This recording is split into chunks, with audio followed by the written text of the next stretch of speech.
Hello guys, bersama saya lagi dalam Alright Nopa Channel. Satu hari yang penuh mendebarkan ya apabila berlaku satu insiden yang menggempakan di KLIA 1, sahabat-sahabat semua, ya, disebabkan seorang individu yang membuat tindakan yang amat mengejutkan kita. Dan apa yang lebih mengejutkan hari ini adalah individu itu melarikan diri. Dan polis telah pun mengeluarkan kenyataan bahwa individu itu dikehendaki, ya, dan juga beliau adalah sangat berbahaya kerana memiliki senjata, sahabat-sahabat semua.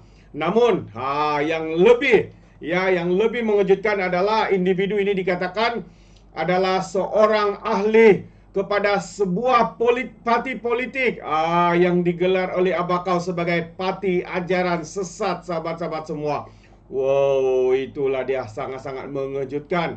Dan individu ini pernah membuat posting di media sosialnya, katanya pakat sokong Perikatan Nasional, PNBS katanya.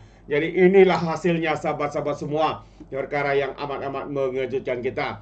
Jadi tanpa buang masa, saya ingin membaca kenyataan daripada Ketua Polis Negara, yang mana beliau menyatakan bahwa timbakan di KLIA, foto suspek diedar ke pintu masuk negara. Jadi itu antara kenyataan terkini daripada Ketua Polis Negara, yang mana menyatakan ia telah pun mengedarkan foto suspek yang terlibat dalam kejadian tembakan di lapangan terbang antarabangsa Kuala Lumpur Terminal 1 awal pagi semalam, ya, beberapa hari, 2 hari yang lalu, ke semua, ya, pintu masuk negara di utara tanah air dan juga pihak berkuasa negara jiran.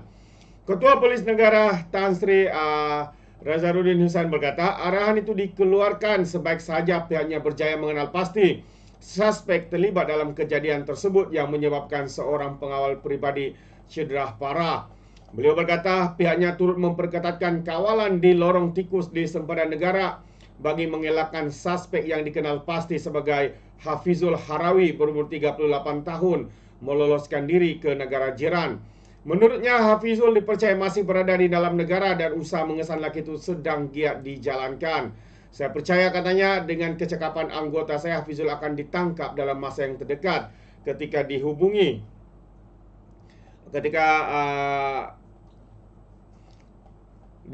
hari ini, Razaruddin berkata siasatan awal pihaknya turut mendapati suspek menggunakan senjata separa automatik berkaliber 9 mm semasa kejadian tersebut.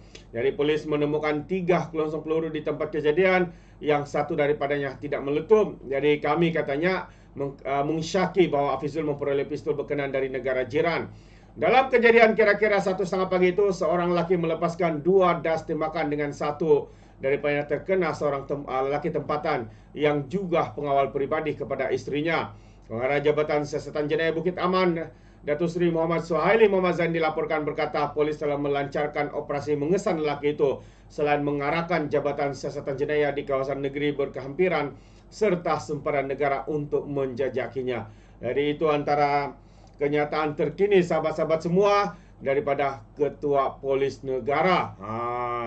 Dan untuk maklumat lanjut juga bahwa apa yang berlaku, ya, di KLIA ini, ya, polis menyifatkan bahwa insiden tembak di KLIA itu bukannya tidak kaitan, ya, dengan unsur pengganas, tetapi ia lebih kepada unsur peribadi. Jadi itu antara kenyataan juga yang menarik, ya, untuk kita ketahui supaya kita tidak salah faham, ya, salah maklumat dan sebagainya. Jadi insiden tembakan, ya, di Balai Ketibaan Lapangan Terbang Antarabangsa Kuala Lumpur KLIA 1 pada 1 pagi tadi disifatkan oleh polis sebagai bersifat pribadi. Jadi menurut Ketua Polis Selangor Dato' Hussein Omar Khan, kejadian tersebut yang melibatkan 2 das tembakan dan salah satunya terkena seorang lelaki tempatan bekerja sebagai pengawal pribadi telah disiasat di bawah Seksyen 307 Kanun Keseksaan dan Akta Senjata Api. Jadi siasatan lanjut, polis mendapati suspek tersebut sebenarnya mahu melepaskan tembakan ke arah istrinya yang berada di situ yang sedang menunggu kepulangan jemaah umrah. Bagaimanapun, tembakan berkenaan mengenai seorang individu yang mengakibatkan mangsa mengalami kecederaan parah sebelum suspek kemudiannya bertindak melarikan diri sejurus selepas kejadian katanya dalam satu kenyataan. Jadi menurut Hussein, polis masih menyiasat motif kejadian dan diklasifikasikan sebagai kes cubaan bunuh dan pihak polis telah mengenal pasti identiti suspek. Jadi operasi kesan ke atas suspek yang dipercaya telah melarikan diri ke utara. Dengan ini adalah dimaklumkan kejadian ini bersifat pribadi dan tidak melibatkan sebarang aktiviti pengganas atau keganasan atau mana-mana kumpulan pengganas.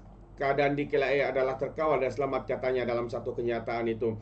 Jadi itu antara kenyataan dan juga motif ya yang telah pun dinyatakan oleh pihak berkuasa bahwa perkara ini tidak ada kaitan ya dengan hal-hal berkaitan dengan keganasan dan sebagainya, tapi ia lebih melibatkan kepada hal pribadi, hal suami istri. Itu dia. Jadi ini perkara yang amat-amat mengejutkan kita sahabat-sahabat semua. Dan antara perkara yang menarik juga untuk saya kongsikan adalah kenyataan daripada Suhaili juga, polis Diraja Malaysia, bahwa suspek yang ditembak di KLIA pernah ditahan kerana ugut isteri, pernah mengugut isteri. Jadi maksudnya individu ini pernah ada kes. Ya, dia bukannya tiada kes, dia bukannya orang yang tidak pernah kes dan sebagainya. Yang mana kalau kita lihat dalam kenyataan ini, suspek yang terlibat dalam kes tembak di Balai Ketipaan di lapangan terbang antarabangsa Kuala Lumpur pernah ya ditahan pada Disember tahun lalu kerana mengugut istrinya. Pengarah Jabatan Siasatan Jenayah Bukit Aman, Muhammad Suhaili Muhammad Zain berkata, ugutan itu menjadi punca wanita itu menjadi sasaran sebenar mengupah pegawai pribadi atas faktor keselamatan. Suhaili juga berkata penimbak Hafizul Hamarawi 38 tahun mempunyai rekod jenayah lampau, membabitkan samun dan menyamar sebagai penjawat awam. Bahaya sungguh. Inilah dia sahabat semua.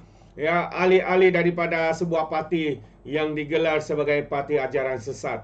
Parti Pasyik sahabat-sahabat semua. Dan terbuktilah bagaimana kita boleh lihat ahli-ahli mereka. Ya. Jadi kita tunggu bagaimana geng-geng walaun-walauntit ya lebay-lebay untuk memusingkan fakta dan kebenaran semua ini. Jadi polis berkata kami menyarankan suspek untuk menyerahkan diri di mana-mana balai polis kerana apa yang sudah terjadi pun sudah terjadi, katanya. Pihak polis akan menyiasat perkara ini ya di bawah Seksyen 307 atas cubaan membunuh dan Seksyen 8 atas kesalahan memiliki senjata haram, katanya pada satu sidang media di KLIA Sepang. Dan tambahan, siasatan awal mendapati suspek telah memperoleh senjata api secara haram dan gerakan memburu giat dilaksanakan di seluruh negara. Setakat ini, polis menyimpulkan tiada unsur keganasan kerana ia adalah dendam pribadi dengan sasaran tertentu.